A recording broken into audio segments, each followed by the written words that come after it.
اسی سے پوچھ کے پیش نگاہ ہے جو کچھ،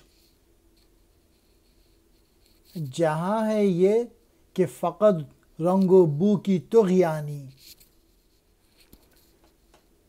یہ فقر مرد مسلمان نے کھو دیا جب سے، رہی نہ دولت سلمانی و سلیمانی۔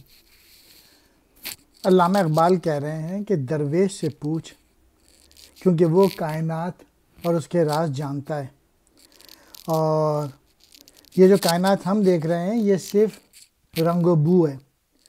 جو خوشبو ہوتی ہے، جو رنگ ہوتے ہیں، یہ تو اڑ جاتے ہیں اور باقی نہیں رہتے۔ جو درویش کی نظر میں کائنات کی کوئی حقیقت نہیں ہوتی، اصل حقیقت درویش کی اپنی ہوتی ہے، اس کے خدا کی ہوتی ہے۔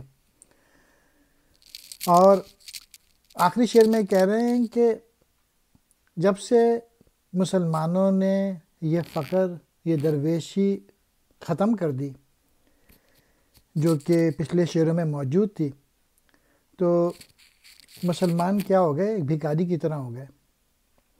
نہ شان رہی ان کی، نہ سلیمانی رہی، نہ تقویٰ رہا، نہ پرہیزگاری رہی، نہ درویشی رہی، نہ تو حضرت سلیمان اور حضرت سلیمان علیہ السلام دونوں کی جو دولت تھی وہ بھی چھن گئی، نہ مسلمانوں کے پاس تقویٰ بچا، نہ شان بچی، نہ شوکت بچی، جو کہ درویشوں کے پاس یہی چیز ہوا کرتی تھی۔ پیش نگاہ یعنی نظر کے سامنے، فقط کہتے ہیں صرف۔ رنگ و بو کی طغیانی، مراد دنیا کی عارضی رنگینی اور خوبصورتی کا عروج۔ دولت سلمانی، حضرت سلمان فارسی جیسا تقویٰ۔ سلیمان، حضرت سلیمان جیسی حکمرانی۔